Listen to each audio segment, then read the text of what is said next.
de riesgo que vigilamos actualmente en el hospital. Y cuando se detecta en la vigilancia activa, porque estos casos de brotes se han detectado a través de vigilancia activa, entonces nosotros confirmamos la ocurrencia de ese brote, confirmamos y organizamos el trabajo que se debe realizar en el campo.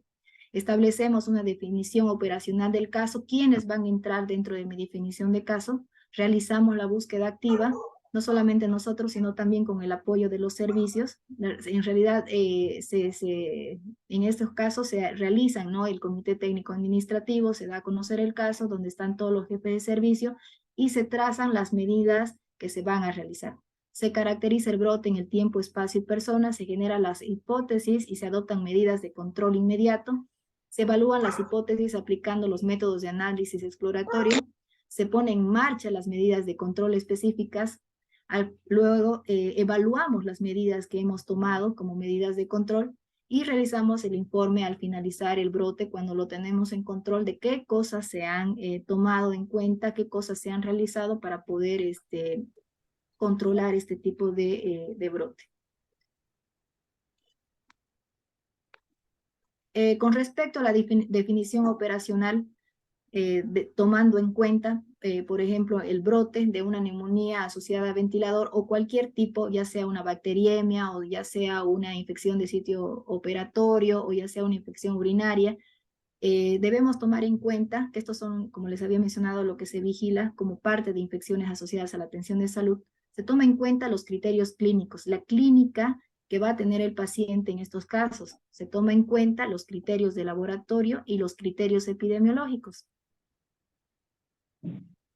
Tomando en cuenta los criterios clínicos, en este caso, viendo lo que vendría a ser una neumonía asociada a ventilador por Klebsiella pneumoniae, carbapenemasa, el paciente va a tener fiebre mayor a 38 grados o una hipotermia, va a haber un aumento de las secreciones, estas purulentas, vamos a tener una leucocitosis o puede ser también una leucopenia, va a haber un infiltrado pulmonar, ya sea una radiografía de tórax o una tomografía, y esto es muy importante porque el inicio de los signos y los síntomas que haya tenido el paciente debe ser mayor a las 48 horas después de haberse iniciado la ventilación mecánica.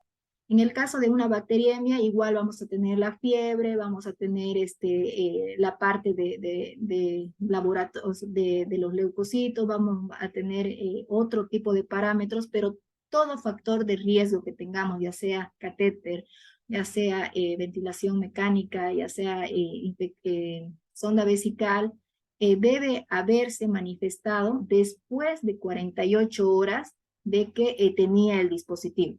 Si tenemos un paciente que llega directamente de una clínica, por ejemplo, que ya venga con ventilación mecánica, que ya traía el catéter venoso central y desarrolla o ya viene con un informe, ese no es tomado como dentro de nuestra vigilancia porque no ha sido un germen que ha desarrollado dentro de nuestro establecimiento por la atención de salud de nuestro establecimiento. Muy probablemente sí lo desarrolló, pero en otro establecimiento, pero no es tomado dentro de nuestros indicadores de infecciones. Otro de los parámetros para determinar la definición del caso va a ser el criterio de laboratorio. Cuando yo voy a determinar el aislamiento de la bacteria en cultivo, en el caso de neumonías, de muestras respiratorias, en el caso de las bacteriemias, en la sangre, de la orina, en el caso de las infecciones urinarias, en secreciones de heridas, en el caso de las infecciones de sitio operatorio. El tipo de muestra que se realiza puede ser el aspirado traqueal en las neumonías, el aspirado bronquial, el lavado bronquiolveolar, la orina, la sangre que les había mencionado en el otro tipo de infecciones. Aquí ustedes pueden ver cómo nos llega, ¿no? La confirmación que nosotros tenemos, la carbapenemasa en la parte inferior del informe que da microbiología. Como parte de los pacientes, de los criterios epidemiológicos que yo voy a captar, que yo voy a tomar en cuenta para definir mi caso en el brote de una Klebsiella pneumoniae, va a ser que el paciente está ingresado en la unidad de terapia intensiva, en este caso por ejemplo, del Hospital Obrero, en un tiempo determinado. Como habíamos mencionado, este tiempo, o sea, y el inicio del factor de riesgo debe ser mayor a las 48 horas para tomarlo en cuenta. tenemos que ver el factor de riesgo que tiene el paciente, los contactos que tiene el paciente, si está en determinada cama y logramos aislar o tenemos la sospecha de una infección y que haya sido por este tipo de bacteria, entonces se ve también el tipo de contactos que tiene. Y debe ser el primer episodio de una infección asociada a la atención de salud por Klebsiella neumonía de Carbapenemasa. Estos criterios nos van a dar la definición de caso que nosotros vamos a tomar y vamos a determinar qué paciente es un caso probable. Por ejemplo, un paciente con criterios clínicos, en este caso les estoy hablando de las neumonías asociadas a ventilador, que no se haya confirmado que tenga los criterios clínicos de neumonía, o sea, que tenga la fiebre, que presente una placa que nos muestre los infiltrados, que me presente toda la clínica, la parte de secreciones, pero no tengo todavía un laboratorio que me está confirmando que ese es el caso. Pero ya es un caso probable, ¿no? Es un caso probable por algún tipo de germen. ¿Y cuándo yo lo voy a confirmar? Cuando ya me llega, cuando ya es un caso confirmado, cuando ya tengo el aislamiento microbiológico de Klebsiella neumonía de Carbapenemasa, donde esta bacteria se aísla y cumple el rol de agente etiológico, ¿no? En este caso, yo ya confirmo mi caso y ya debo tomar todas las medidas que corresponden ante la confirmación del mismo. ¿Cuándo va a ser un caso contacto? Cuando yo tengo mis contactos. Como ustedes ya deben estar muy familiarizados con estos términos, a lo menos de los contactos, porque lo hemos estado manejando ahí, a lo menos con la vigilancia que se realiza en ellos, la vigilancia activa de los hisopados rectales. Entonces, el caso contacto, ¿quiénes van a ser? Van a ser todos aquellos pacientes que han estado con un caso infectado o colonizado por la Klebsiella neumonía productora de Carbapenemasa, por convivencia directa en la misma sala por más de 24 horas. Entonces, a ellos yo les considero mi contacto. Ustedes en las unidades de terapia, lo menos en la parte central, en la unidad del domo, y bueno, en realidad en la mayoría son realmente amplias las salas, entonces los contactos que se tienen muchas veces son varios, y la vigilancia que se realiza también es bastante, porque son varios pacientes que comparten esta misma sala, ¿no? Y también, bueno, es importante tomar en cuenta este término como son los colonizados. Estos pacientes van a tener una muestra clínica o un hisopado rectal positivo de Klebsiella neumonía de Carbapenemasa, pero no van a cumplir ningún criterio de infección. ¿Ya? Estos son los colonizados. Entonces, aquí yo les muestro el efecto iceberg. Ustedes pueden ver arriba que los infectados son muy pocos, pero los colonizados son bastantes. Tenemos bastantes colonizados. Muchos de ellos van a convertirse en pacientes infectados. Es por eso la importancia que se realiza en la vigilancia de estos pacientes colonizados. Más que todo porque van a ser ellos que en algún momento que se rompe la cadena y van a poder convertirse en infectados y esto que se ve poco se va a convertir en algo que es mucho más mayor en los casos infectados. ¿Qué variables debemos estudiar en estos pacientes? Porque debemos estudiar, estamos ante un brote de una bacteria que es de sumamente importancia de salud pública. Vamos a determinar los pacientes, el género, el sexo que ellos tienen, si es masculino, femenino, quiénes están enfermando o quiénes están más expuestos a esta bacteria, la edad. Generalmente los extremos de la vida siempre van a ser los que van a tener un mayor problema, los mayores de 60 años, el tiempo de hospitalización que tiene esta variable juega un papel muy importante. Mientras más días de hospitalización tiene el paciente, mayor es el riesgo de contraer cualquier tipo de infección y peor una infección por este tipo de bacterias.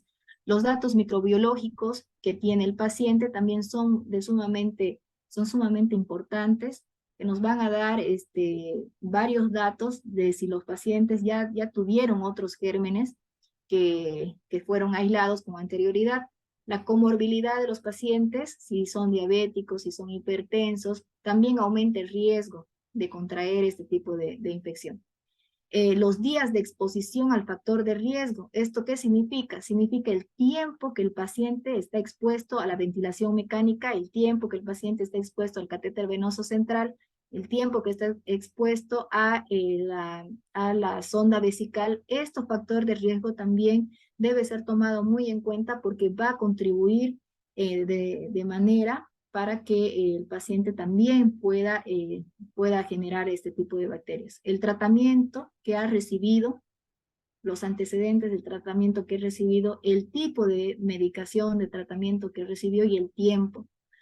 Lo que estamos viendo también es la condición del egreso en el caso de que sale el paciente, si sale a sala, si se va de alta, si después de salir a sala se va de alta, se va a su casa, en qué condición se va. Y lo que se valora bastante es el indicador de impacto que les había mencionado, que es el de mortalidad. También es muy importante la severidad al momento del diagnóstico de la infección, el Apache 2 y el SOFA, que también lo ven bastante ustedes en la unidad de terapia intensiva. Debemos tomar en cuenta el tiempo de exposición que han tenido los pacientes, cuánto es mi tiempo de incubación de esta bacteria, que va a ir de 4 a 10 días, y tomando estos datos, yo desde mi primer caso voy a determinar si mi primer caso se me ha presentado, por ejemplo, el 28, qué sé yo, el 28 de determinada fecha. Con estos datos yo voy a tomar en cuenta cuál ha sido mi periodo de exposición de los otros pacientes que yo debo tomar en cuenta en mi vigilancia para hacer el recorte, para hacer mi control de brote. ¿Y cuánto tiempo ha sido, o cuánto tiempo, en qué fecha ha finalizado mi brote? Eso también es muy importante tomar en cuenta. Esta es la cadena epidemiológica. Esto, si yo logro completar todo esto, los 6 pasos que tengo, entonces se va a producir la infección. Donde nosotros atacamos en la forma de transmisión de la enfermedad, la forma que se transmite esta enfermedad. Entonces nosotros vamos acá con las medidas de bioseguridad, con las precauciones estándar, con el uso del equipo de protección personal, con el lavado de manos. Entonces nosotros, si logramos fortalecer nuestra manera de romper la cadena de transmisión en la forma que la patología se va a transmitir, entonces no va a lograr transmitirse y no vamos a seguir diseminando la enfermedad. Es por eso que se insiste bastante en las medidas de bioseguridad, ¿no? Aquí el agente causal va a ser la Klebsiella pneumoniae carbapenemasa. Vamos a tener un reservorio habitual que va a ser el paciente infectado, va a ser el colonizado. Como toda enterobacteria, la KPC se coloniza en el tracto digestivo, especialmente en el recto, y de ahí se va a transferir a la piel y va a formar parte de la flora más superficial. Nosotros contaminamos de la flora más superficial, contaminamos el entorno del paciente. Vamos a tener, en este caso, pues, los reservorios animados, que van a ser el paciente infectado, el colonizado, el personal de salud también, que puede estar infectado y que puede ser portador de esta infección. Vamos a tener el reservorio ambiental, que van a ser los equipos, las superficies, las soluciones, todo lo que está en el entorno del paciente, van a ser también nuestros reservorios de la enfermedad. ¿Y cómo la vamos a transmitir? La vamos a transmitir, el principal mecanismo que tiene de transmisión va a ser el de contacto. Es por eso que cuando realizamos el aislamiento, realizamos el aislamiento de contacto. Es por el contacto. Principalmente, ¿cuál es el mecanismo? Es por medio de la transmisión de las manos del personal de salud que se colonizan. Ya hemos visto que tenemos muchos colonizados, ¿no? Y vamos a tener un huésped susceptible que va a ser nuestro paciente, que está enfermo, que tiene las defensas bajas, que está muy susceptible a que un colonizado pueda transmitirle la enfermedad. En este caso, el personal de salud, que es el que muchas veces tiene las manos colonizadas o que ha tocado una área que está contaminada. Entonces, estos van a hacer lo que van a entrar con el tracto van a entrar en contacto con los pacientes colonizados o infectados y las superficies contaminadas. Esa va a ser nuestra forma de transmitir la enfermedad. La puerta de entrada ya va a ser, en el caso de una neumonía, por ejemplo, va a ser la vía nasofaríngea y en la puerta de salida va a ser la digestiva. De esa forma vamos a completar la cadena epidemiológica y vamos a poder diseminar la enfermedad. Por eso debemos tomar en cuenta bastante en la forma de la transmisión, que dijimos que es de contacto, y aquí tomar las medidas para evitar la propagación de esta enfermedad. Hay factores de riesgo que van a predisponer más a un paciente que a otro. Como ya les había mencionado, la gravedad del paciente, la gravedad del paciente, mientras más grave, más probabilidad de la duración de la hospitalización, como les había mencionado anteriormente, el tratamiento antibiótico prolongado, los factores de riesgo, estos son los factores de riesgo, el catéter venoso central, el urinario, la ventilación mecánica, intervenciones quirúrgicas. Estos factores van a ser predisponentes a que el paciente tenga una infección por una KPC. ¿Qué medidas debemos tomar en el hospital? Nosotros, conjuntamente con varias unidades, ya desde el año pasado que tuvimos el brote de KPC, se ha generado un protocolo que también ha participado la infectóloga, médicos de medicina interna, que para la realización de este protocolo. ¿Para qué? Para el control de la dispersión de enterobacterias productoras de KPC. Entonces, basados en este protocolo, tenemos las medidas generales que se van a realizar. Muchas de ellas las va a explicar la licenciada Silvia Chusgo. Yo las voy a nombrar, muchas de ellas, por ejemplo, las medidas generales como el lavado de manos, el aislamiento de contacto, el equipo de protección personal que se debe tener para todas las áreas que tengamos este tipo de aislamiento, el entrenamiento y supervisión del personal que debemos realizar. El equipo de protección va a ser las batas y los guantes, el entrenamiento y supervisión que se debe realizar al personal que va a estar en atención directa con estos pacientes, que deben saber la forma de transmisión y los cuidados que debe tener el mismo personal de salud para evitar llevar, ¿no?, los gérmenes a su domicilio también. La corte de pacientes y el personal en el caso de la unidad. El corte de pacientes es cuando yo presento más de un paciente que tiene el mismo germen, entonces voy a realizar una cohorte de aislamiento. ¿Qué significa esto? Que voy a ubicar a todos mis pacientes que tienen la misma patología, en este caso que tienen la Klebsiella neumonía de Carbapenemasa en un sector del hospital, o en un sector, en este caso, si son unidades críticas, en el hospital se ha tomado en cuenta el domo.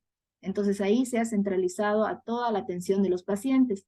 Y en UTI central igual tienen un área que la están utilizando también, o en caso de que lo requieran también, generalmente utilizan el otro área que tienen el de 4 camas, ¿no? Entonces se ubica el paciente. Si tengo un paciente que está del tercer piso en una unidad crítica, entonces trato de llevarlo a mi unidad que yo he tomado en cuenta con mi hospital, en mi servicio. Hemos tomado en cuenta eso, entonces ahí vamos a derivar a esos pacientes. Todas estas determinaciones se toman en consejos técnicos, o sea, no lo tomamos solamente epidemiología o el servicio o terapia intensiva. Estas determinaciones de dónde van a quedar los pacientes, dónde, viendo la mejor opción, se toman en consejo técnico con la presencia de todos los jefes de servicio, ¿no? Entonces se ven las mejores opciones y se determina a dónde van. Obviamente que las partes que están más involucradas sugieren, recomiendan, porque eso es lo que debemos hacer como entes asesores. Debemos recomendar en qué áreas podrían utilizarse o qué áreas son las mejores para poder centralizar este tipo de pacientes. Entonces se realiza la corte de pacientes y también del personal. Entonces debemos tener personal para los pacientes que están infectados. Deberíamos tener otro tipo de personal para los pacientes que están colonizados.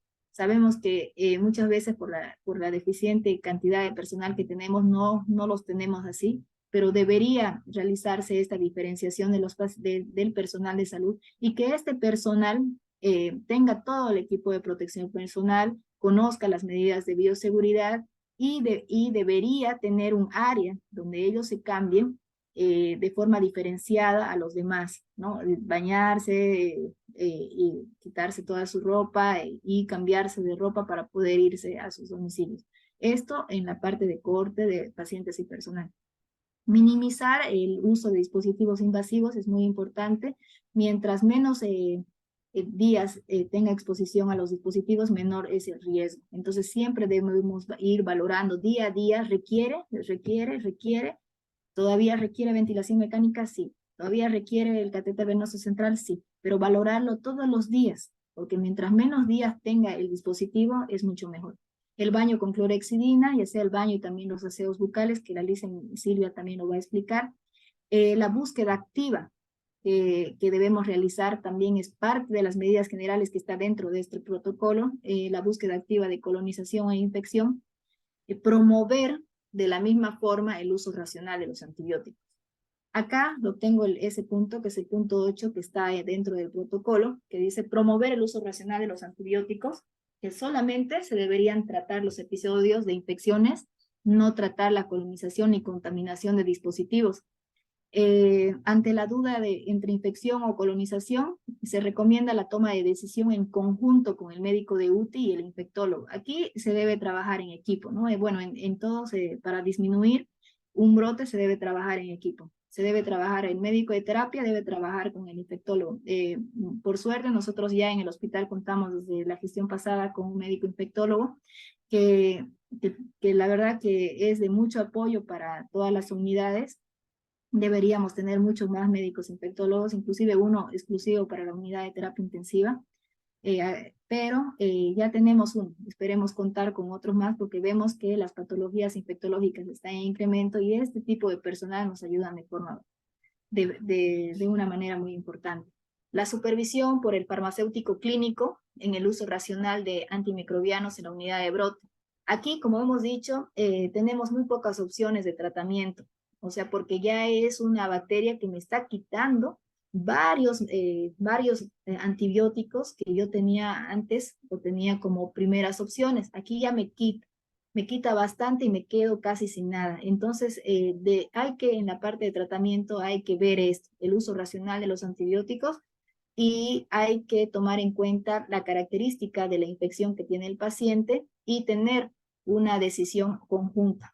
El médico de terapia, el infectólogo, el farmacéutico clínico, que también está dentro de la unidad de terapia intensiva. Entonces, todos en equipo deben tomar una determinación en qué protocolo de medicamentos o el protocolo o las indicaciones médicas que va a seguir el paciente que tiene una Klebsiella pneumoniae, carbapenemasa, de forma individual, ¿no? Y tomando en cuenta las características que tiene. Acá, algo muy importante, el lavado de manos. Hemos dicho que es de contacto, que generalmente el personal de salud lo transmite, es el colonizado en nuestras manos.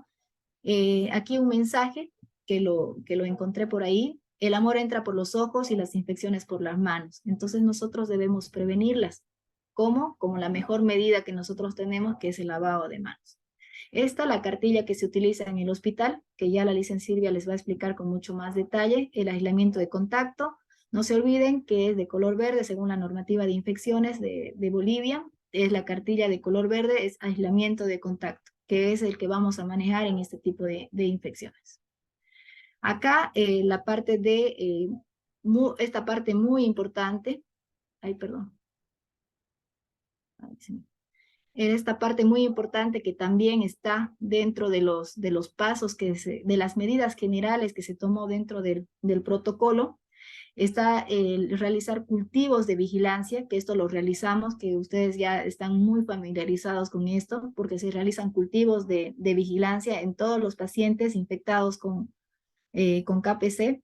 Se hace una búsqueda activa también en aquellos pacientes que tienen, podrían tener, ¿no? O sea, que vemos un paciente que tiene muchos días internado o que viene de algún otro lugar, entonces realizamos los cultivos de vigilancia, que tiene factores de riesgo. Ya hemos visto cuáles son los factores de riesgo que podrían predisponerme a tener una Klebsiella pneumoniae. Entonces, a estos pacientes se realizan los cultivos de vigilancia.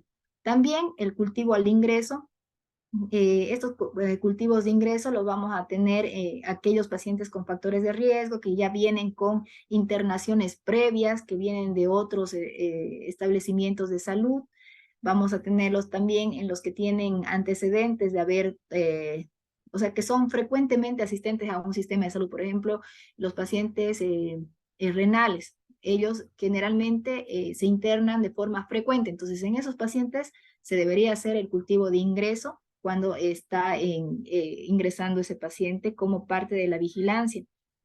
La búsqueda activa de los pacientes colonizados, que es lo que también se realiza los cultivos de vigilancia para evaluar las medidas que hemos tomado, ¿no? Para evaluar lo que hemos implementado, ¿no? Tenemos pacientes colonizados, pero los vamos haciendo su vigilancia para medir que las medidas que hemos optado nosotros tomar. O sea, si está funcionando nuestras medidas de bioseguridad o no, ¿no? Si el paciente ya tiene 3 hisopados negativos, ya le levantamos ese tipo de aislamiento o de vigilancia. Y bueno, como para terminar, como les había mencionado esto, para evitar que una enfermedad se propague, no es cuestión solamente de una persona, no es que yo realizo bien en mi turno, lo realizo todo perfecto, pero el siguiente turno no. Entonces, debemos trabajar como trabajan el equipo de Fórmula 1, todos, miren, todos para que salga, para tener un resultado en un solo corredor. Entonces, nosotros debemos copiar este tipo de trabajo que realizan en el ambiente hospitalario, trabajar en equipo, trabajar la enfermera de vigilancia, trabajar con el personal de asistencial que está realizando la tarea, trabajar el médico, trabajar todos en conjunto. Si yo veo que alguien no está cumpliendo y me va a ocasionar que todo lo que el equipo está realizando fracase, entonces debo tomar las medidas en el momento para evitar que esto se siga propagando. Les estoy diciendo desde un inicio que esto es una emergencia de salud, ¿no? Porque me ocasiona una elevada mortalidad. Entonces debemos tomar en cuenta que el trabajo en equipo nos va a fortalecer bastante y nos va a ayudar a cortar esa cadena de transmisión para poder tener una disminución tanto de la morbilidad por este tipo de patologías y disminuir también la mortalidad. Eso sería, no sé si tienen algunas consultas.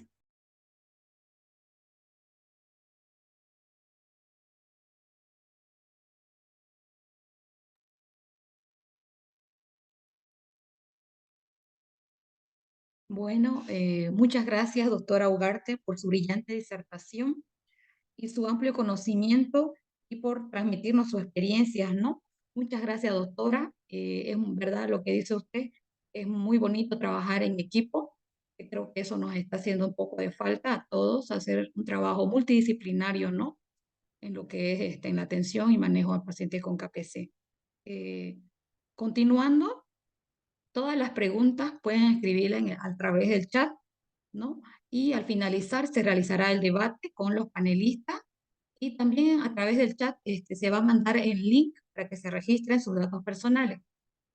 Continuando, la licenciada Irma Rivero, le cedo la palabra a licenciada Irma. Bueno, buenas noches. Entonces continuamos con la siguiente expositora, que es la licenciada Silvia Chusgo Elizabeth Solís, egresada de la Universidad Evangélica Boliviana, con un diplomado en políticas epidemiológicas de la Universidad Siglo XX. Tiene una maestría en terapia intensiva en la Universidad del Beni, maestría en epidemiología hospitalaria clínica en la Universidad Andina Simón Bolívar.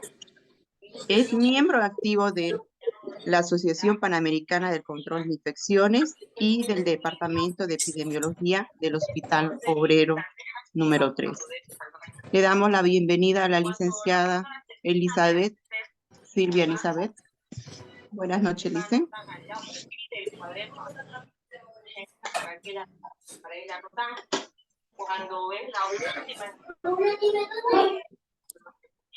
Buenas noches, muchas gracias por la invitación, doctor comité.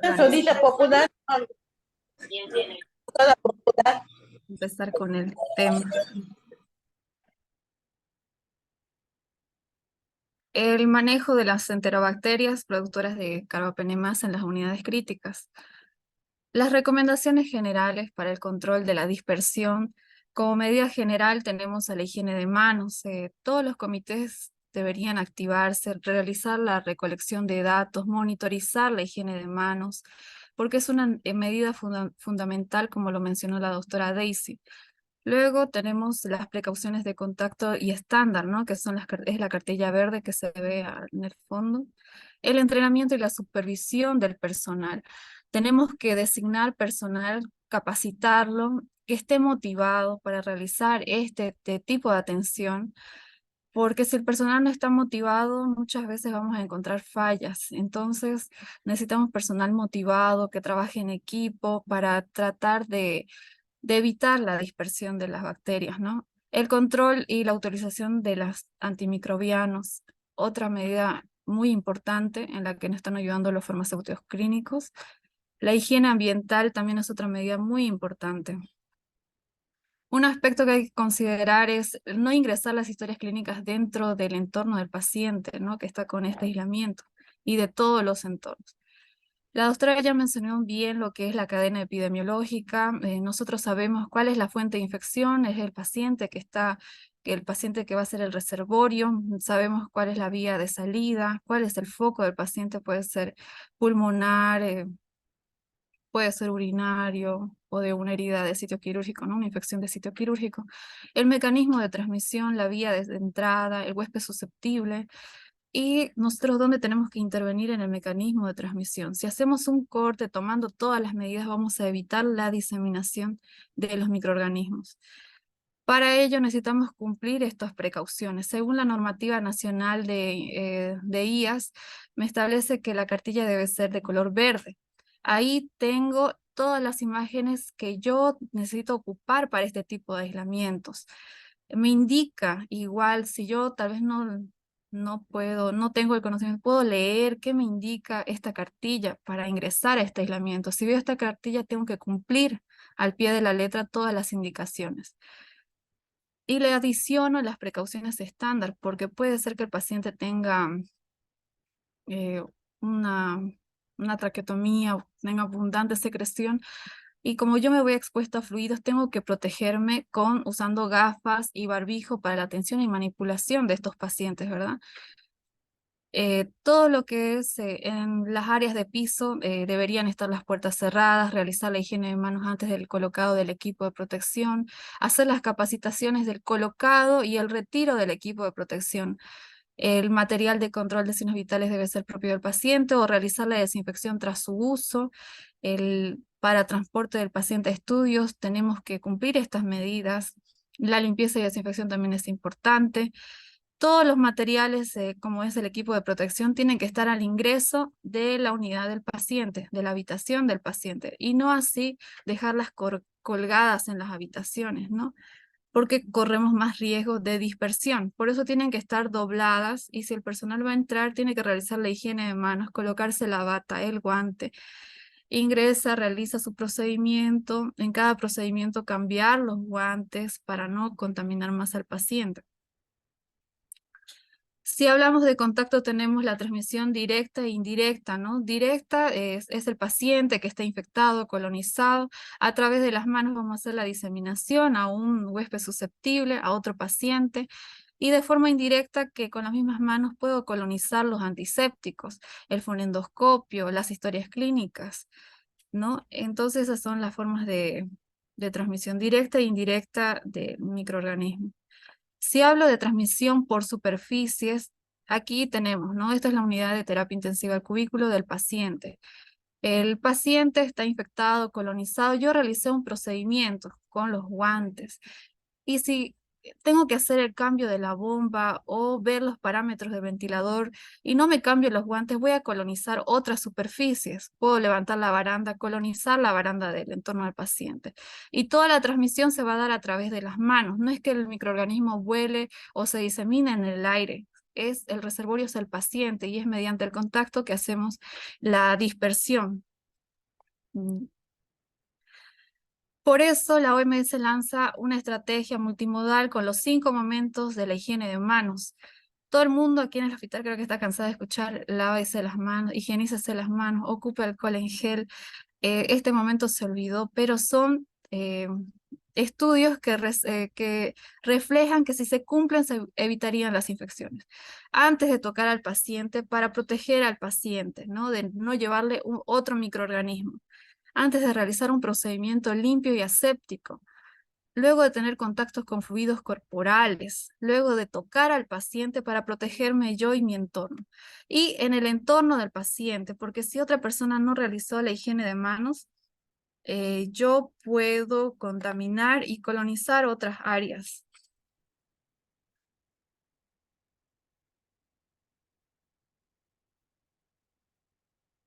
Ay, no quiero seguir.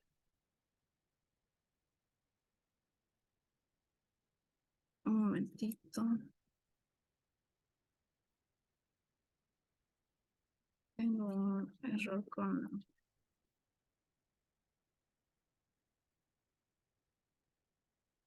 Ya.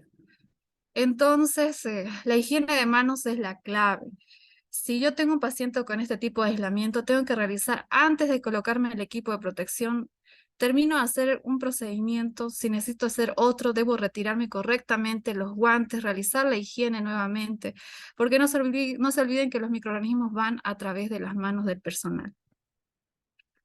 El traslado del paciente es muy importante. Si el paciente se moviliza, el paciente tiene que salir a su estudio con ropa limpia, con una bata limpia, con una sábana limpia, realizar la higiene de manos antes de salir de la habitación.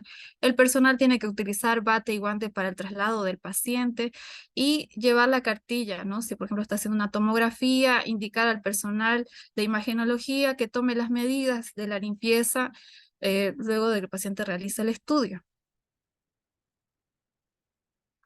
Aquí tenemos estudios donde indican que antes se creía que las superficies secas estaban libres de microorganismos, pero mediante los estudios demuestra que no, que puede haber microorganismos como reservorio, que todas las superficies que estén húmedas son de mayor reservorio para todos los microorganismos, y estos originan los temibles brotes, ¿no? Y en otros países también se está viendo que hay brotes en las calles, en las redes de agua como las legionelas, ¿no?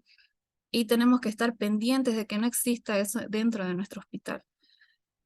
Hay que adquirir compromiso para combatir las infecciones asociadas al cuidado de la salud, salvar millones de vidas cada año.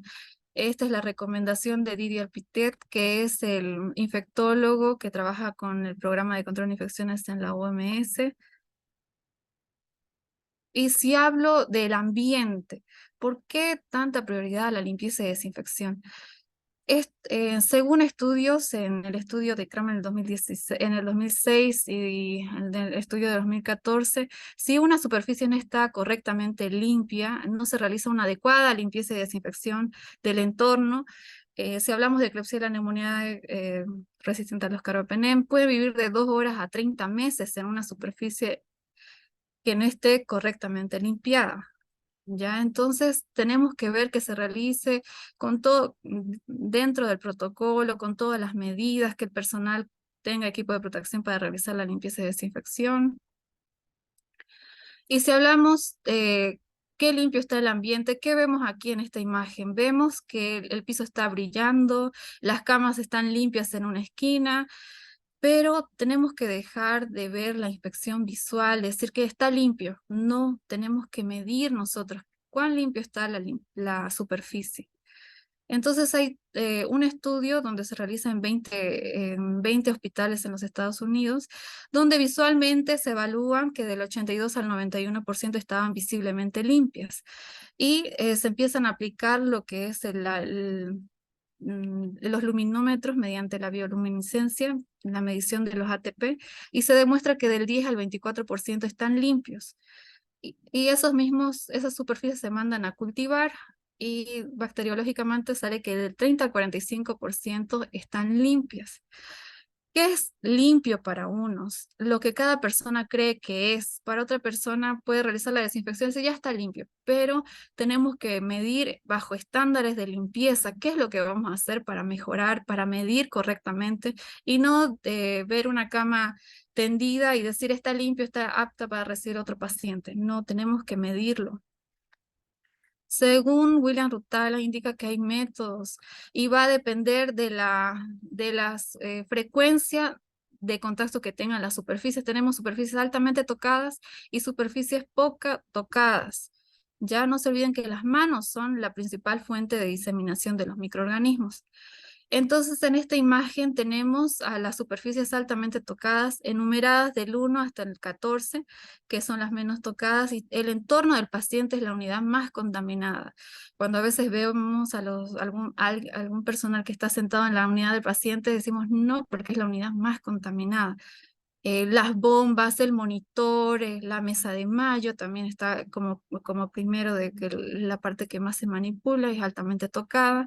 Entonces tenemos que priorizar la limpieza de acuerdo a principios básicos, ¿no? Empezar de lo más alejado del paciente a lo que está cerca del paciente. El paciente es el foco, entonces lo que está más alejado, comenzar la limpieza de lo más alejado, de lo más alto a lo más bajo, de la derecha a la izquierda, y en zigzag sin retornar, y no empezar de las áreas más contaminadas a las áreas más limpias, que los paños de limpieza sean de un solo uso. En este estudio tenemos dos cajitas de Petri, ¿verdad? Se realiza el estudio en un hospital que tenía un brote y en la segunda se realiza antes de realizar la limpieza y luego de realizar la limpieza y desinfección. Y se observa que luego de realizar la desinfección hay más microorganismos. ¿Y qué pasa? Resulta que el desinfectante de amonio cuaternario estaba contaminado porque el personal echaba el contenedor y volvía a reutilizar el mismo envase, ¿no? Y fue como un foco. Por eso es importante rotular el desinfectante, cuándo se está abriendo el desinfectante, el tiempo de uso del desinfectante, quién lo está preparando. Y no así abrir, por ejemplo, vemos en diferentes servicios que tienen más de 10 desinfectantes abiertos, pero ¿cuál es el objetivo, no? Abrimos un desinfectante, terminamos de utilizarlo, ponemos fecha de la apertura para mayor control, no reutilizar los paños de limpieza, no contamos con paños individualizados por paciente, ¿verdad? En estos pacientes KPC se los pidieron a los familiares que se compre el Scott lavable para que sea de un solo uso para mayor limpieza y desinfección del entorno del paciente y desechar tras su uso. Entonces, a veces preguntan cuánto tiempo debe durar la limpieza y desinfección del entorno del paciente. Muchas veces el personal no está organizado, tiene los desinfectantes por un lado, por el otro lado, los paños no los tiene en orden. Y es importante contar con un carro que esté todo equipado, limpio, y empezar con la limpieza y desinfección. Un uso, dar 8 vueltas a la carilla del paño, intercalar para no contaminar y desechar. Por eso el personal tiene que estar entrenado, capacitado, porque no cualquiera lo puede hacer. Y son diferentes puntos de vista, ¿no? Por eso es muy importante realizar la limpieza y desinfección en cada turno. Tenemos la limpieza y desinfección recurrente o concurrente que se debe realizar cada turno de forma organizada y también reponer el material que se va usando y recoger los residuos, ¿no?, que están alrededor.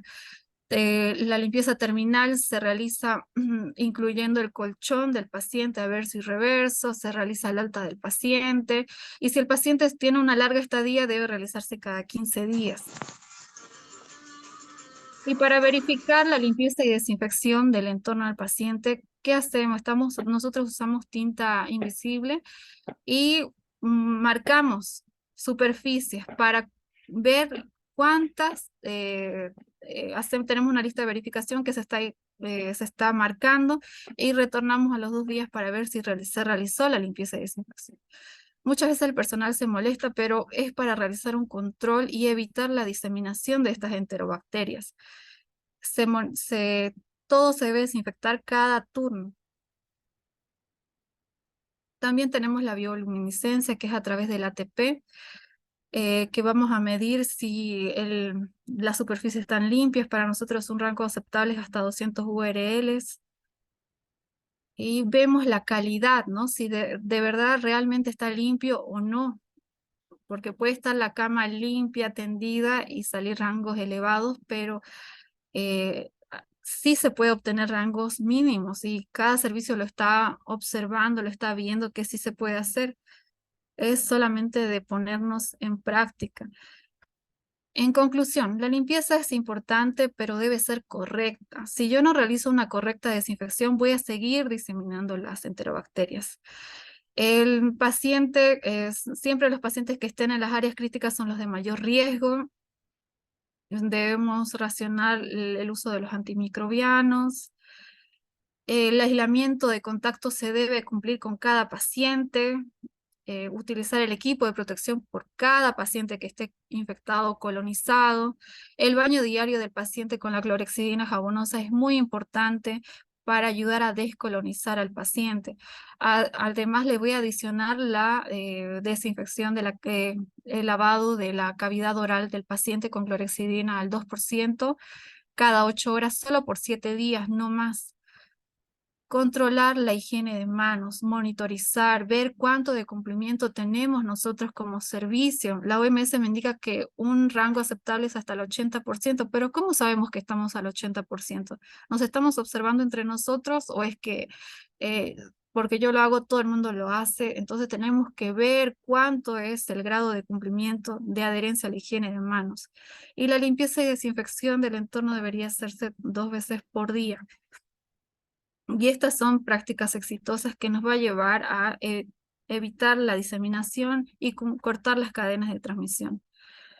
Los momentos de la higiene de manos es muy importante tomarlo en serio, realizarlo. Actualmente se está haciendo un curso en línea con la OMS donde los residentes, cada servicio está presentando el certificado de aprobación. Ese curso dura 1 hora y están identificando más los momentos de higiene de manos. Y concluyo con esto, con Florence Nightingale, que es nuestra mentora. Ella introdujo las medidas de prevención y control y redujo la mortalidad en soldados heridos en la guerra de Crimea, ¿no? De un 42 a un 2%. Mantuvo el concepto de cuidar de uno mismo, del entorno y del paciente. Por eso nosotros nunca vayamos más allá, tratemos de cumplir estas normas básicas que nos van a ayudar a tener grandes éxitos en el hospital. Muchas gracias. Si no me escucharon algo, cualquier consulta al finalizar.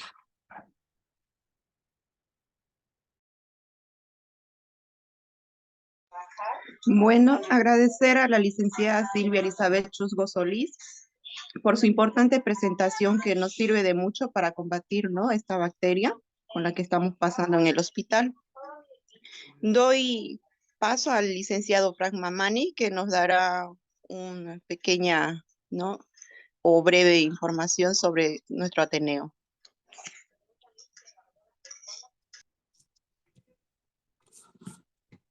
Muy buenas noches a todos los presentes en sala. Para mí es muy privilegiado de participar en este Ateneo que se está realizando por el subcomité de lo que es de enfermería de la terapia intensiva. Pues en esta oportunidad tenemos grandes profesionales con amplia trayectoria, con bastante conocimiento, donde estamos haciendo este Ateneo, que consta, es una reunión de integrantes de un servicio asistencial, donde desarrollan la presentación y una discusión sobre un tema académico, ¿no? Pues por ende hoy estamos haciendo la discusión respecto a lo que es las infecciones, respecto a lo que es el KPC.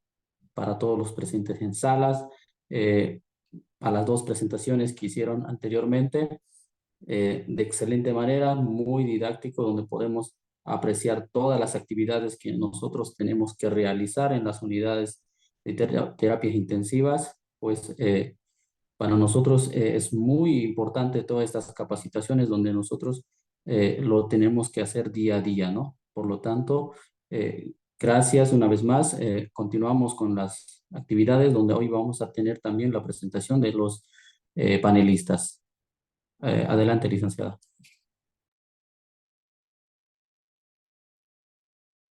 Muchas gracias, Licenfran. Le damos la palabra a la licenciada Maribel Maldonado, que nos va a hacer la presentación de los panelistas, y también a la licenciada Cristina Ocinaga, que son el personal de enfermería del UTIDOMO COVID.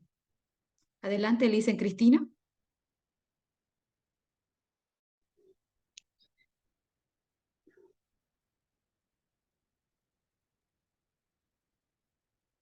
Muy buenas noches a todos los colegas y muchas gracias por participar de este Ateneo, que es de mucha importancia para nosotros que estamos ahorita cursando con una gran infección de KPC en nuestro servicio, que es la UTI. Vamos a dar paso al doctor Handel como nuestro panelista, el doctor Handel Saavedra Morón, con una especialidad en medicina crítica y terapia intensiva, con un diplomado en educación superior de la Universidad Gabriel René Moreno, diplomado en ecodoppler en FUNCIPO, médico intensivista que desempeña su función como médico intensivista en el Hospital Obrero, es coordinador de la UTI de la Clínica Medismel y médico cirujano en la Universidad Gabriel René Moreno. Doctor Handel, le damos la bienvenida y esperamos que usted nos amplíe nuestros conocimientos sobre el manejo de pacientes con KPC y que nos cuente todas las experiencias que usted ha tenido sobre esta infección que está muy grave en nuestro servicio. Doctor Handel, le doy la bienvenida. Hola, buenas noches. No sé si se me escucha. Van a disculpar la voz un poquito ronca, estamos medio resfriados. ¿Se me escucha por ahí? Buenas noches. Sí, doctor, lo escuchamos. Bueno, primeramente agradecer al comité organizador, al comité de infectología de enfermeras de la terapia intensiva, por este Ateneo, ya que es muy importante para el manejo de nuestros pacientes y el desarrollo del trabajo en equipo. Felicitar a la doctora Ugarte por su disertación, a la licen Silvia también por su disertación, ya que fueron presentaciones muy completas. De mi parte, lo que yo puedo aportar es básicamente un resumen de lo que ellas ya han comentado, ¿no? Primeramente, recalcar que esto es un trabajo en equipo, tanto de los servicios de emergencia, medicina interna, terapia intensiva, epidemiología, infectología, microbiología. Es un trabajo en equipo de todo el hospital. Se debe identificar a los pacientes con factores de riesgo para KPC a su ingreso al hospital y también a los pacientes que tenemos en internación. Como bien mencionaban en las anteriores disertaciones, los factores de riesgo, pacientes que estuvieron hospitalizados en los últimos 6 meses por más de 72 horas, menciona la mayoría de la literatura. Pacientes que tienen enfermedades patológicas de base, como ser renales crónicos, pacientes EPOC. Entonces, estos son pacientes que ya tienen factores de riesgo para KPC. Por lo tanto, deberían estar en aislamiento desde su ingreso al hospital. Se debería solicitar el hisopado para KPC y tenerlos en aislamiento hasta obtener el resultado, ¿no? Sea positivo o negativo. Es muy importante también recalcar los pacientes de internación, que también lo mencionaron, pacientes con internación prolongada, más de 15 días de hospitalización en sala, o pacientes que vienen de otros servicios de cuidados también, por ejemplo, a terapia intensiva. A su ingreso se debe evaluar los dispositivos, vías centrales, sonda Foley. La mayoría de la literatura recomienda cambio de dispositivos, ya que se desconocen la forma en la cual fueron colocados estos en otros centros de atención. Una vez identificados los pacientes que son infectados o colonizados con KPC, se deben realizar las medidas de aislamiento, que Licen Silvia las explicó bastante bien, aislamiento de contacto. Los pacientes colonizados se les debe realizar los hisopados de control. Generalmente estos pacientes deberían estar en aislamiento hasta su alta, pero si son pacientes que están con estadía hospitalaria prolongada, se los puede considerar libre de colonización como también lo mencionaron en la charla, a pacientes con hisopados rectales, con 3 hisopados que son negativos. Muy importante diferenciar los pacientes que son colonizados de los pacientes que son infectados, laboratorialmente como el recuento de colonias, clínicamente con la evolución del paciente, y definir un tratamiento terapéutico en conjunto, ¿no? Generalmente el equipo de terapia, que es al que yo pertenezco, con infectología.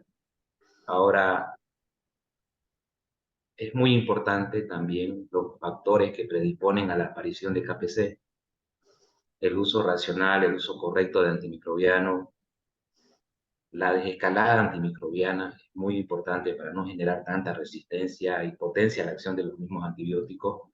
Se solicitan cultivos, pero muchas veces la desescalada antimicrobiana es algo que todavía falta un poquito trabajar con todos nuestros colegas.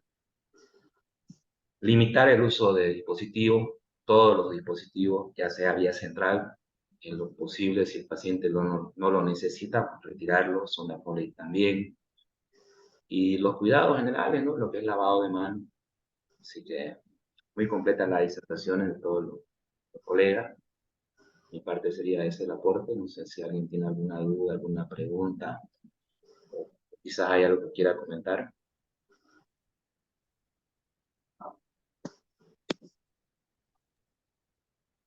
Muchísimas gracias, doctor.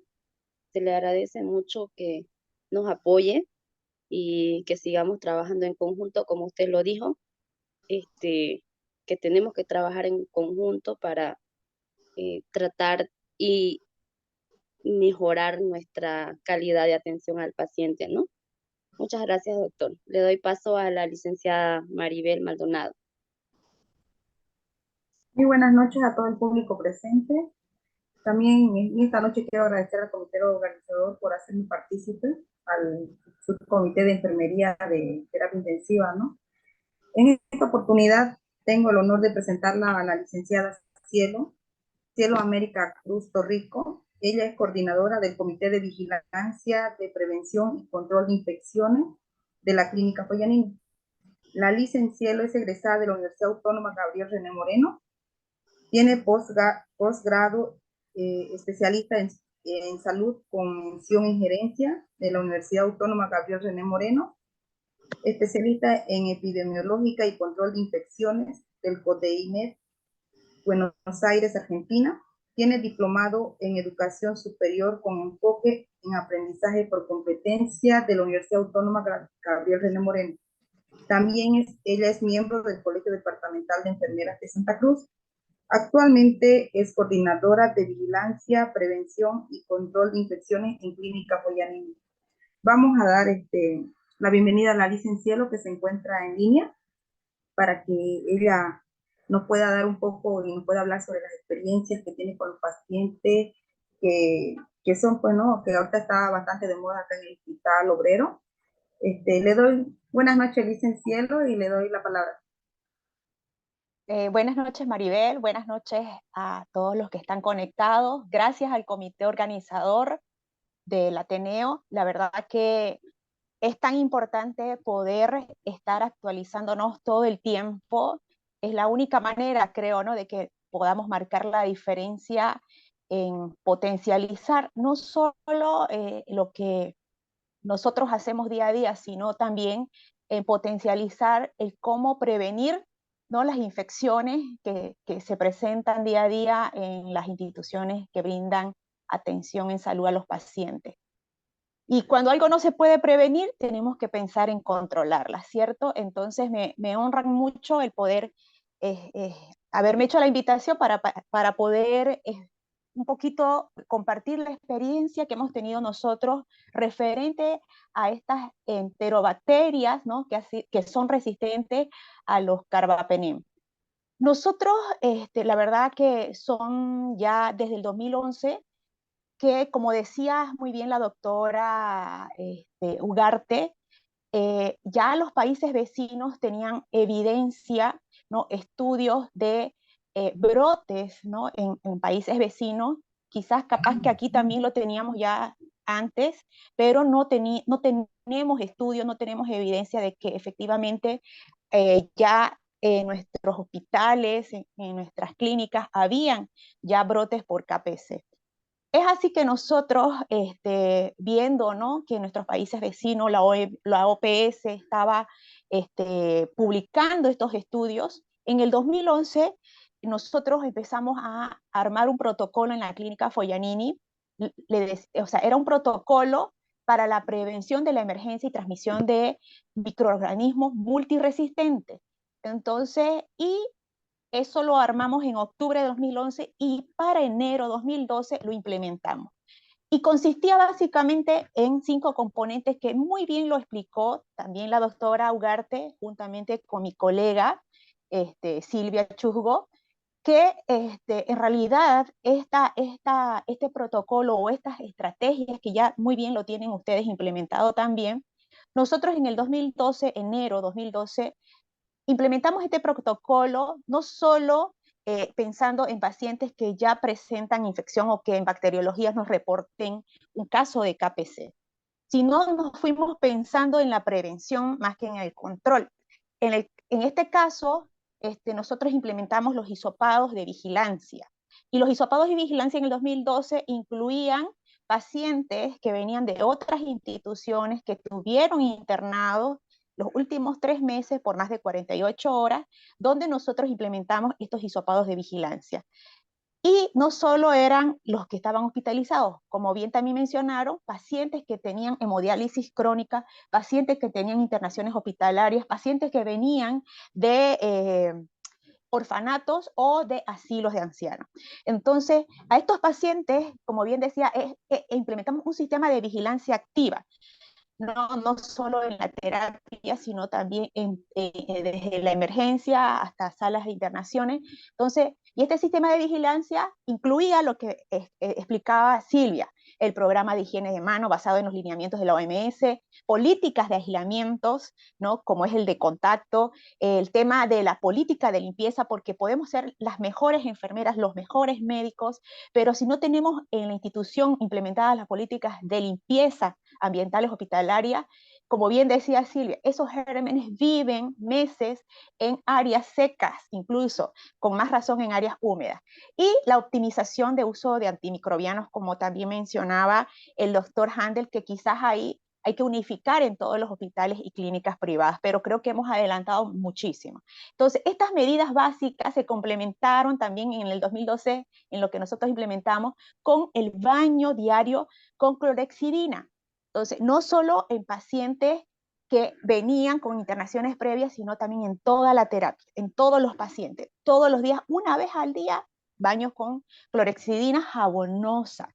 Entonces, y el aseo bucal, como decía Silvia, de los pacientes que estaban entubados, ¿no?, con clorexidina acuosa al 2%.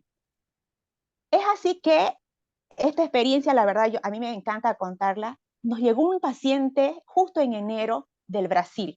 Como teníamos ya el protocolo implementado, la pusimos en aislamiento, hicimos el hisopado nasal, donde nosotros controlamos los AMR, los Staphylococcus aureus meticilino resistente, y el hisopado anal, donde justamente estábamos viendo el tema de las enterobacterias resistentes a las carbapenemas, o las famosas KPC.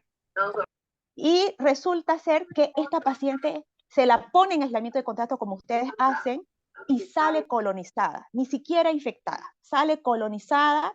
Es una paciente adulto mayor con muchas enfermedades de base y se pone el aislamiento de contacto. Entonces, sí funciona. Eso quiero decirles en resumen.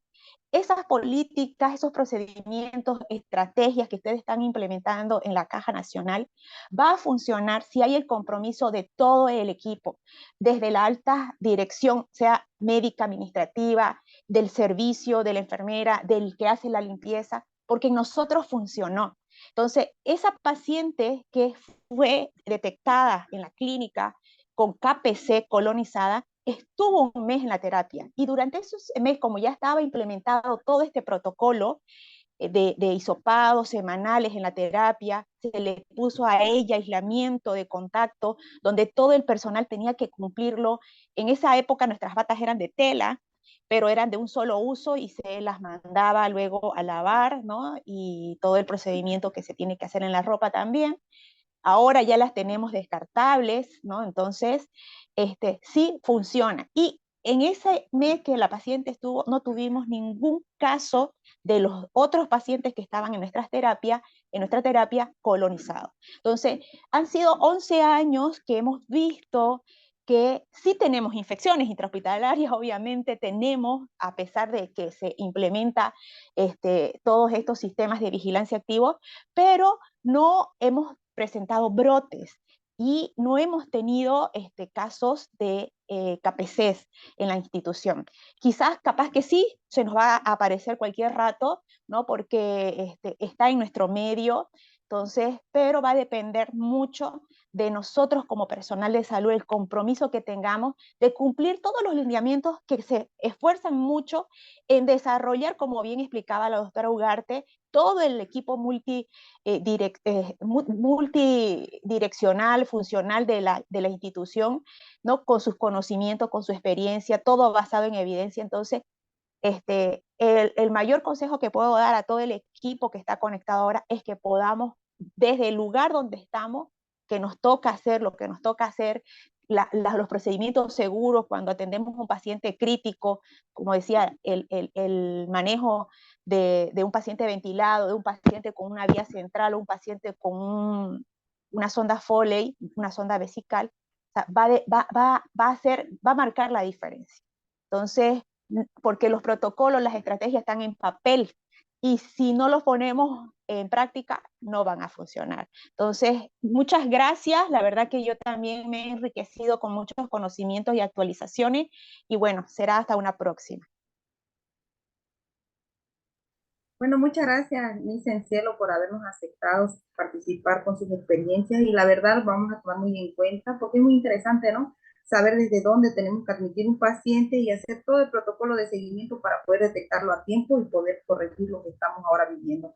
Actualmente en la Caja Nacional estamos pasando por un momento malo, se puede decir, pero que lo vamos a tratar de corregir en todas las terapias porque estamos encontrando pacientes que tienen este tipo de problemas y que lo estamos aislando en los servicios del domo, como ya todos tienen conocimiento.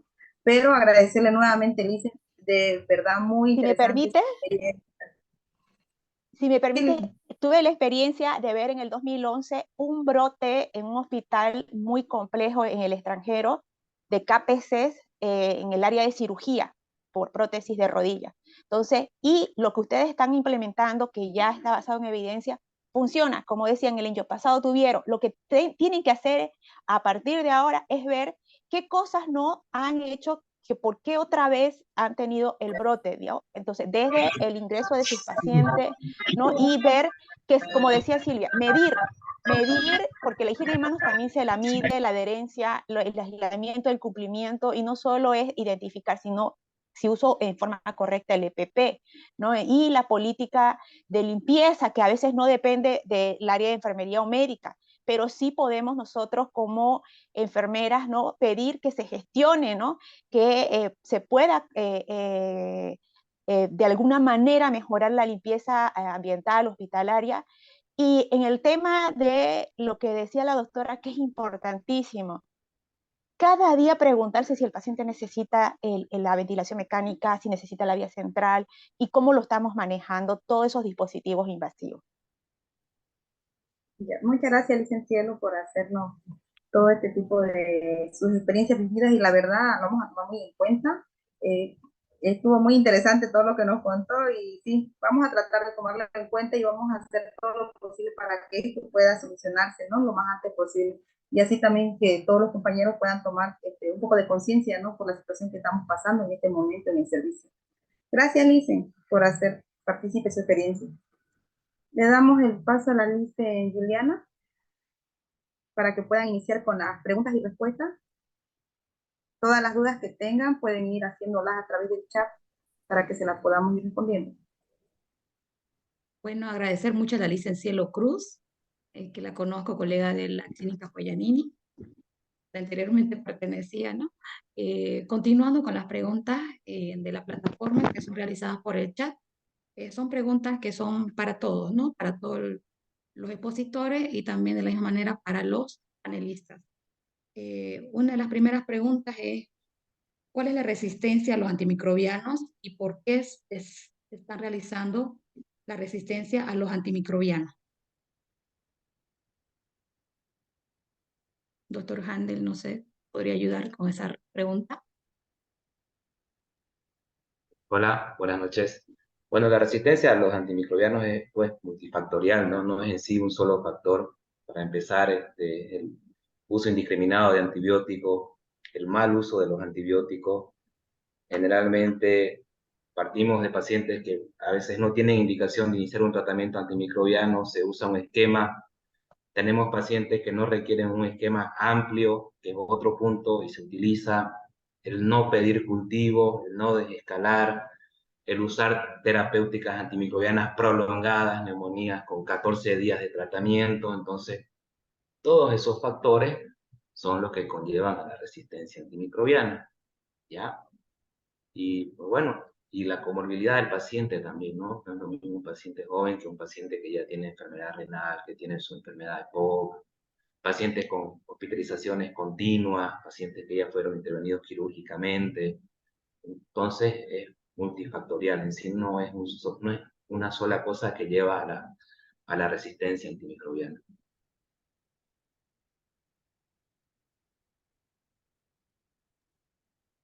No sé si pude contestar la pregunta, no sé si la licenciado o alguien de los disertantes quiere aportar algo más a lo que respondí.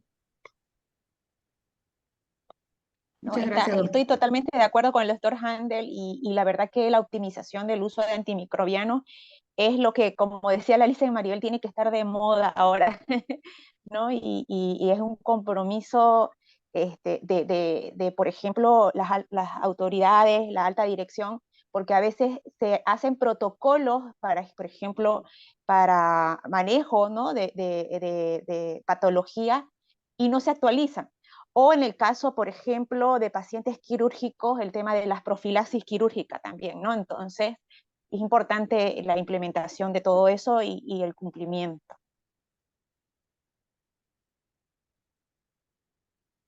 Exactamente, como hace mención lo de la profilaxis, implementar un protocolo de profilaxis es muy importante, ya que eso evita usar una mala profilaxis, y muchas veces usan una correcta profilaxis pero la prolongan, entonces Así es lo es. mismo, genera resistencia antimicrobiana.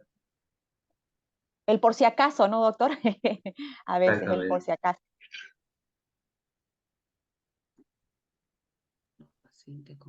Muchas gracias, doctor Handel. Continuando, hay otra pregunta que creo que es más para la licencielo. ¿Cuál es el desinfectante adecuado y cuánto tiempo se debe esperar para dar uso del ambiente en los quirófanos? Bueno, la verdad que la evidencia nos dice, ¿no? que hay varios desinfectantes, pero en realidad lo que en nuestro medio podemos decir que es sustentable, que las instituciones lo pueden mantener, es los amonios cuaternarios. En algunos protocolos, viendo lo del tema de las emergencias y transmisión de gérmenes multiresistentes, hablan mucho del hipoclorito de sodio, pero por la experiencia les digo que nosotros, por ejemplo, no usamos hipoclorito, la lavandina, en nuestras limpiezas de quirófano, ni en ningún área de la institución, salvo en dos patologías, en la sospecha o la infección, en el caso de diarreas por Clostridium difficile o rotavirus. Usamos para la limpieza de superficies la lavandina a un 10% la concentración de la dilución. Pero ya luego, para todas nuestras áreas críticas, semicríticas, quirófano, usamos el amonio cuaternario. Y la recomendación del uso del amonio es de acuerdo al fabricante. Y a eso quiero complementar que en ese caso la política de limpieza ambiental, por ejemplo, como lo describía Silvia, nosotros sí tenemos los protocolos, o sea, y tenemos los tiempos de limpieza en los quirófanos, ¿no? Cuando es un quirófano donde ha entrado o un caso con aislamiento, con un germen multiresistente, tenemos los protocolos, ¿no?, de los tiempos y las técnicas. Al igual que la OMS te dice cómo debes higienizarte las manos, también en limpieza, las señoras que lo hacen, el personal debe saber cómo hacerlo, ¿no? Entonces, son protocolos que ya están establecidos y que debemos tener implementados en los hospitales y en las clínicas.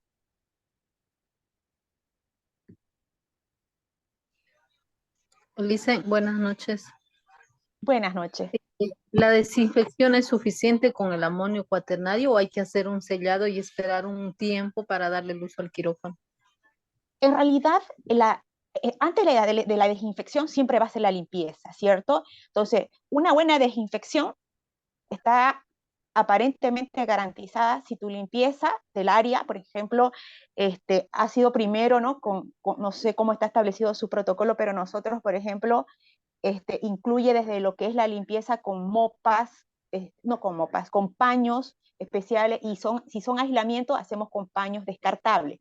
Y el amonio cuaternario es suficiente con la técnica correcta y con la fricción, ¿no?, en forma completa de todas las áreas, y el tiempo ideal para ya habilitar esa área es que esté seco, no necesitas, digamos, si sale un paciente con una KPC de ese cubículo, de esa cama, si limpias esa cama, su velador, o usas un quirófano donde hay un paciente con KPC, por ejemplo, en este caso, lo que necesitas es cumplir el protocolo de limpieza, desinfectas a lo último con el amonio cuaternario y dejas que seque. No necesitas esperar 3 horas, un día, 24 horas, porque a veces, ¿no?, tenemos esa creencia, o quizás así nos los enseñaron, de que tenemos que esperar 3 días, ¿no?, o 2 días, 72 horas.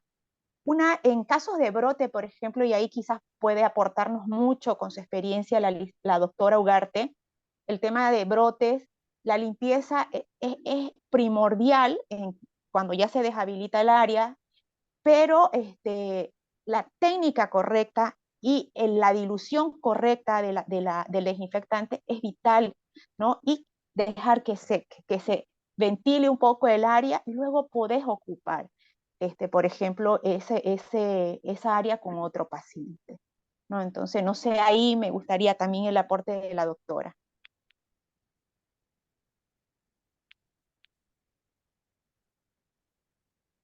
Y el quirófano o el servicio debe estar o debe tener o contar con lo necesario que se va a ocupar, ¿no es cierto? Porque a veces llevamos... Claro, o sea, la limpieza, en el caso de las KPC, la limpieza tiene que ser, el material que vas a usar tiene que ser exclusivo de esa área. O sea, no puede un área, por ejemplo, en el caso de nosotros, con esa paciente que tuvimos con colonización KPC, su material de limpieza lo tenía dentro de su unidad. O sea, era exclusivo de esa unidad. Entonces, y no significa que ese trapito va a estar ahí todo el tiempo, porque eso también es un error de las señoras de limpieza. El trapito permanece húmedo y todo lo que está húmedo se proliferan las bacterias. Entonces, pero el material es de uso exclusivo, ¿no?, de ese paciente que tiene KPC, ya sea colonización o infección. Ya le dicen gracias. Muchas gracias, Licen Ana Gabriel. Continuando con la doctora Ugarte, si nos podría aportar con la pregunta que nos hizo la Licen, por favor. Sí, efectivamente, como menciona la Licen Cielo, no existen formas diferentes de realizar la limpieza y desinfección en caso de pacientes KPC, porque todo se supone que en todas las cirugías debería realizarse todo el procedimiento como si fuera un paciente contaminado, que sea un paciente que tenga algún germen multiresistente, y tener los insumos, eso sí, para todos los insumos que sean exclusivos para ese paciente, para esa área que se va a limpiar, que se debe tener, ¿no? Nosotros contamos con una empresa terciarizada que igual se ha hecho, ¿no?, la capacitación para que pueda realizar esta limpieza en los quirófanos, pero ellos obviamente solo limpian paredes, piso. pero sí el encargado del área de enfermería es el que limpia todo el entorno del paciente que va a ser utilizado en las salas de los quirófanos. Sí, teníamos nosotros un problema justamente con esto, porque no solamente el personal de enfermería, sino los médicos querían cerrar las áreas. Nosotros hemos sacado, ¿no?, alguna reunión técnica de que las cirugías que son de pacientes justamente de KPC, para que pueda tener el tiempo de la limpieza más prolongada en ellos, se realiza en la última hora, ¿no? En la última hora, pero es lo que generalmente se está realizando. Pero si es una cirugía de emergencia, sí o sí se tiene que realizar en cualquier horario, y las normas que se deben realizar en la limpieza y desinfección del quirófano debe ser como cualquier otra patología que ingrese en el quirófano. Así es. Muchas gracias, doctora Ugarte.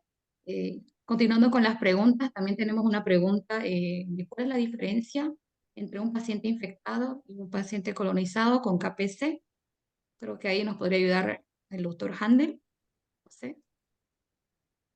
Bueno, ahí no sé si me escuchan, la definición de colonización es general, ¿no? En sí no es solo KPC, es la presencia de un microorganismo que no provoca signos ni síntomas. Y infección, pues ya es la presencia de signos y síntomas por la presencia del microorganismo. Entonces no es solo para KPC, es un término global. Ahí, por ejemplo, Julianita, nosotros en el tema, como decía el doctor, o sea, y aplica en cualquier otro tipo de sospecha de gérmenes. Y nosotros, por ejemplo, el aislamiento de contacto no varía para nosotros en un paciente que esté colonizado o esté infectado, por ejemplo, con un SAMR o si hubiera una KPC. Se cumple las mismas medidas, ¿no? Ya después lo que va a variar ya de la parte médica va a ser el tratamiento, que los colonizados nosotros no los tratamos con antibióticos. Entonces no se debería tratar como mencionaba la doctora Ugarte. En cambio ya la parte médica, cuando ya hay una infección, se la trata, ¿no?, con antibióticos.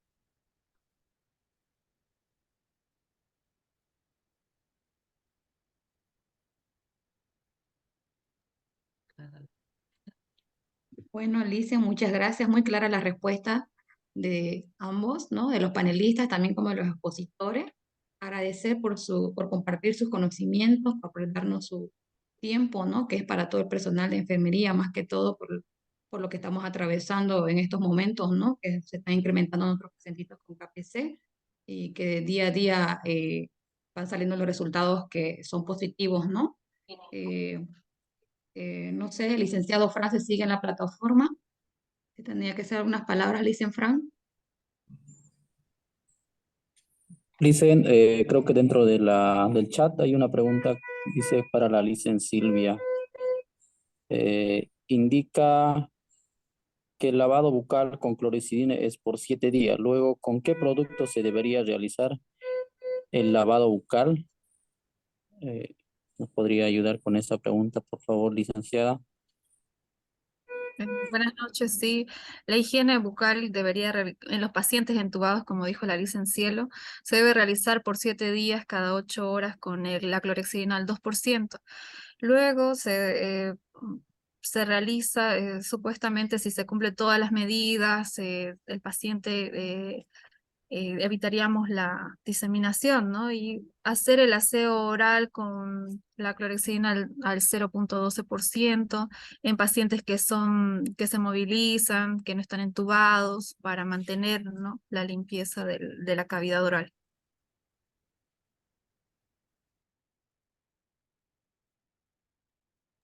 Nos cansamos, Priscila. Muchas gracias, Licen Silvia, por su respuesta. Para finalizar, ¿no?, te quería hacer recuerdo, ¿no?, a todo el personal que se encuentra. Todos ya sabemos que las infecciones asociadas a los cuidados de la salud, sabemos que son un problema con incidencia en aumento, que están incrementando lo que es la mortalidad. También a la vez incrementan los costos y beneficios para la institución, y también sabemos que su prevención va correlacionado con la calidad de atención. Entonces yo pienso y creo que está en nosotros hacer que todo esto vaya disminuyendo, ¿no? Con la atención adecuada y individualizada también, ¿no? Con los aislamientos y con la atención multidisciplinaria, ¿no? Que embarca lo que es atención de enfermería, la parte médica, los laboratorios, técnico de laboratorio, el técnico de radiología, ¿no? El personal de limpieza, los manuales, en fin, que incluya que todo el personal de salud trabajemos en esto, así como presentó la doctora Ugarte esa imagen de la Fórmula 1, ¿no? Donde todo trabaja en equipo, tiene resultados y buenos resultados, ¿no? Para que terminemos con lo que estamos pasando en este momento. No sé, Licenfrance. ¿Hay alguna pregunta, Licenfrance? Licenfrance, buenas noches. Muy buenas noches.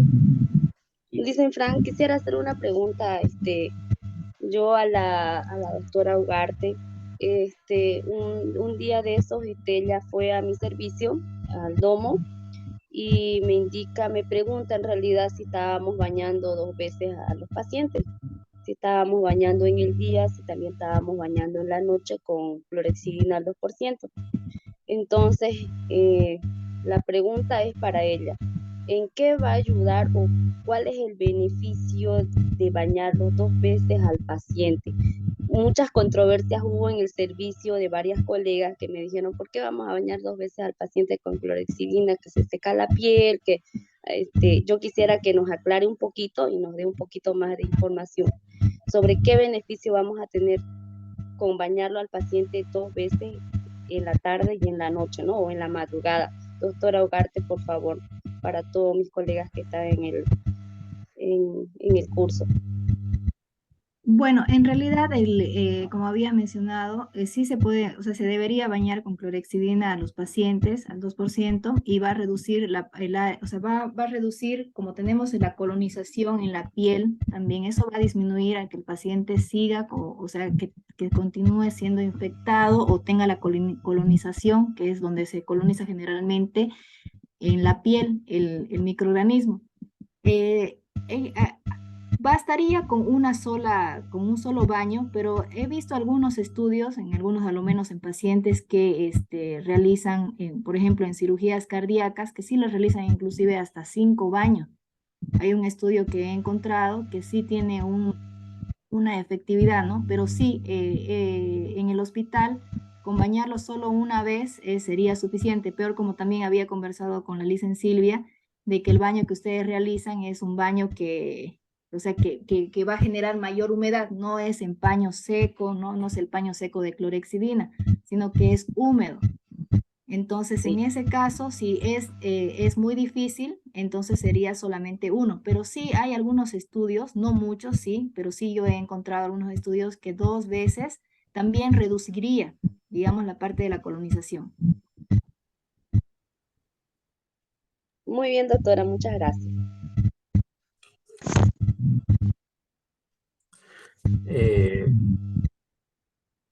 Creo que hemos ido aclarando bastantes dudas que cada quien lo tuvo. Creo que hay una pregunta más en el chat, con eso concluiríamos. Buenas noches, si puede.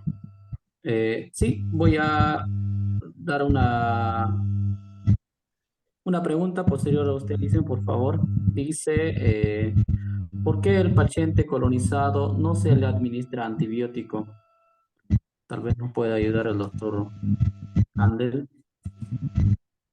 Bueno, estamos volviendo a la misma pregunta. Ya la licenciada en realidad le respondió la pregunta hace rato. Sí. Paciente colonizado, primero que no tiene signos ni síntomas, y de por sí la literatura dice que no está indicado hacerle tratamiento. Sí está indicado las medidas de aislamiento de contacto, como el Staphylococcus aureus resistente a meticilino, como el Enterobacter resistente a vancomicina y las KPC. O sea, todos son aislamientos de contacto.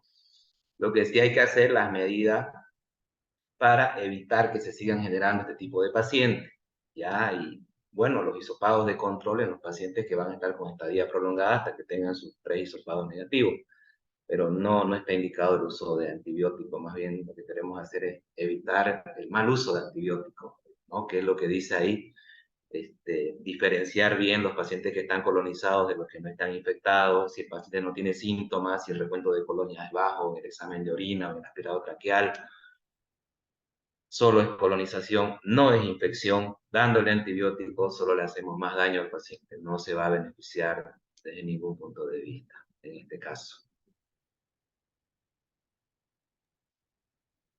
Bueno, muchas gracias, doctor, por su respuesta. Creo que quedó muy claro para todas. Si hubiera más preguntas, esta presentación va a continuar, ¿no? Esto era el Ateneo, pero vamos a realizar una jornada más adelante, ¿no? Que es presencial, ¿no? En el Hospital Obrero.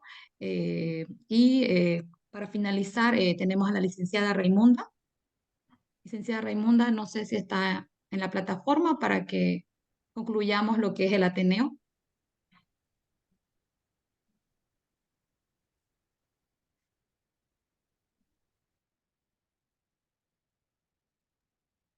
Bueno, mientras se conecta la licenciada Raimunda, en el chat ya está el link Hola, para hola. que se puedan El registrar. micrófono de la licenciada. Su micrófono Hola, no está. hola. Sí, sí. Ya. Excelente presentación a los expositores. Un gusto, la licenciada de la Foyanini, a la licenciada Chusco, a la doctora Ugarte.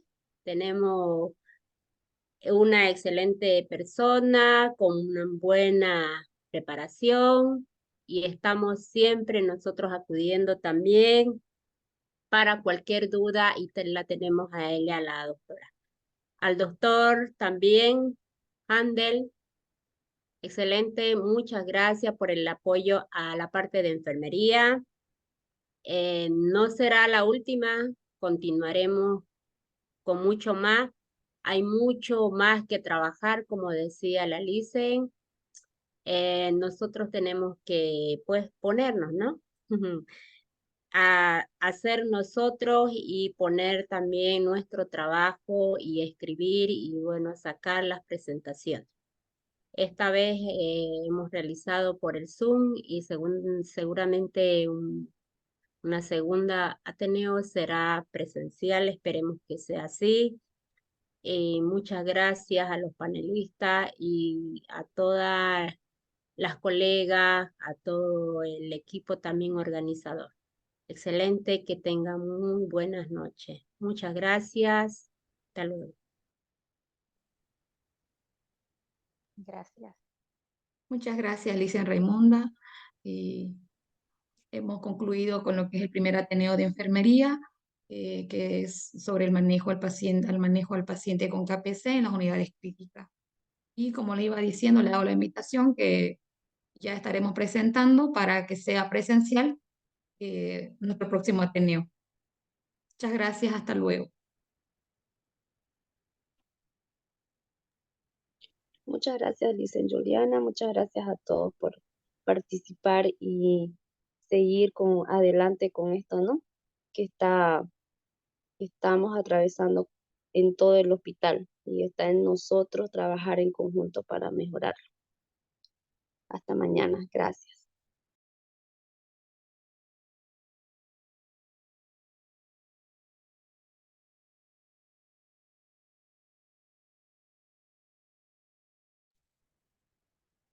No se olviden registrarse, por favor, en el chat.